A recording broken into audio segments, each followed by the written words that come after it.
सूर्य देव की कृपा पाने और जीवन में सुख समृद्धि के लिए रविवार व्रत की यह पौराणिक कथा अंत तक जरूर देखें। अगर आपको यह कथा पसंद आए तो वीडियो को लाइक करें, अपनों के साथ शेयर करें और कमेंट में जय सूर्यदेव जरूर लिखें। ऐसी ही और भक्तिपूर्ण वीडियो के लिए हमारे चैनल को सब्सक्राइब और हमें फॉलो करना ना भूलें। रविवार व्रत से करें सूर्यदेव की उपासना, पाएं तेज, स्वास्थ्य और सफलता का आशीर्वाद।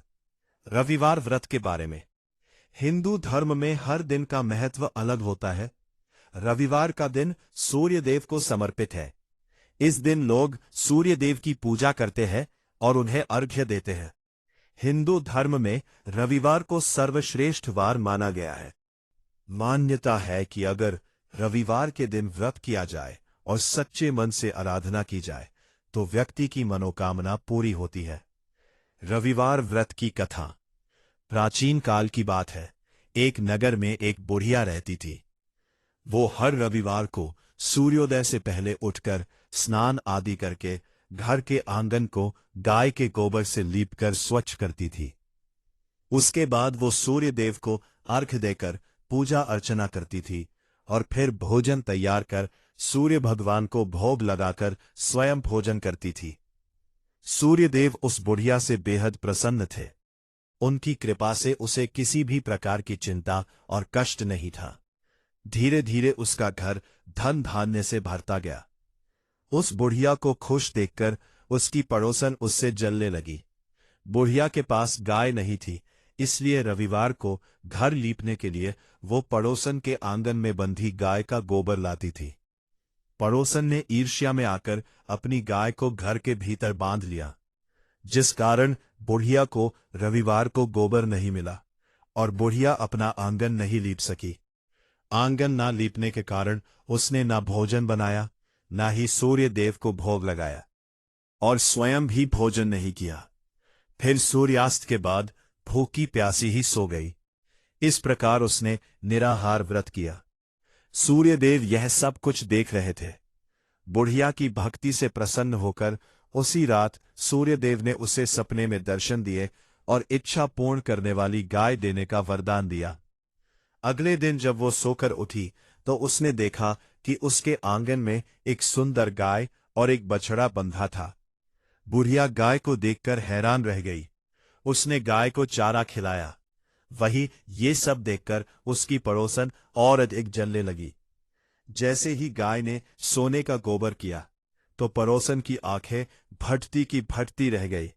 फिर उसने तुरंत सोने का गोबर को उठाया और अपने घर ले गई और अपनी गाय का गोबर वहां रख आई। कई दिनों तक बुढ़िया को सोने के गोबर के बारे में कुछ पता ही नहीं चला। ऐसे में बुढ़िया पहले की ही तरह सूर्यदेव का व्रत करती रही और कथा सुनती रही। पड़ोसन की चालाकी देकर एक दिन सूर्यदेव ने तेज आंधी चला दी, जिससे बुढ़िया ने अपनी गाय को अंदर बांध दिया। अगले दिन जब बुढ़िया उठी तो उसने सोने का गोबर देखा। अब उसे बेहद आश्चर्य हुआ। उस दिन के बाद बुढ़िया गाय को घर के भीतर बांधने लगी। सोने के गोबर से बुढ़िया कुछ ही दिन में बहुत धनी हो गई। उस बुढ़िया के धनी होने से पड़ोसन बुरी तरह जल भुनकर राख हो गई और उसने अपने पति को समझा बुझाकर उसे नगर के राजा के पास भेज दिया। सुंदर गाय को देखकर राजा बहुत खुश हुआ। सुबह जब राजा ने सोने का गोबर देखा तो उसके आश्चर्य का ठिकाना न रहा। उधर सूर्य भगवान को भूखी प्यासी बुढ़िया को इस तरह प्रार्थना करते देख उस पर बहुत करुणा आई। उसी रात सूर्य भगवान ने राजा को स्वप्न में कहा, राजन, बुढ़िया की गाय व बछड़ा तुरंत लौटा दो, नहीं तो तुम पर विपत्तियों का पहाड़ टूट पड़ेगा, तुम्हारा महल नष्ट हो जाएगा। सूर्य भगवान के स्वप्न से बुरी तरह भयभीत राजा ने प्रातः उठते ही गाय और बछड़ा बुढ़िया को लौटा दिया। राजा ने बहुत सा धन देकर बुढ़िया से अपनी गलती के लिए क्षमा मांगी। राजा ने पड़ोसन और उसके पति को उनकी इस दुष्टता के लिए दंड दिया। फिर राजा ने पूरे राज्य में घोषणा कराई कि सभी स्त्री पुरुष रविवार का व्रत किया करें। रविवार का व्रत करने से सभी लोगों के घर धन धान्य से भर गए। राज्य में चारों ओर खुशहाली छा गई।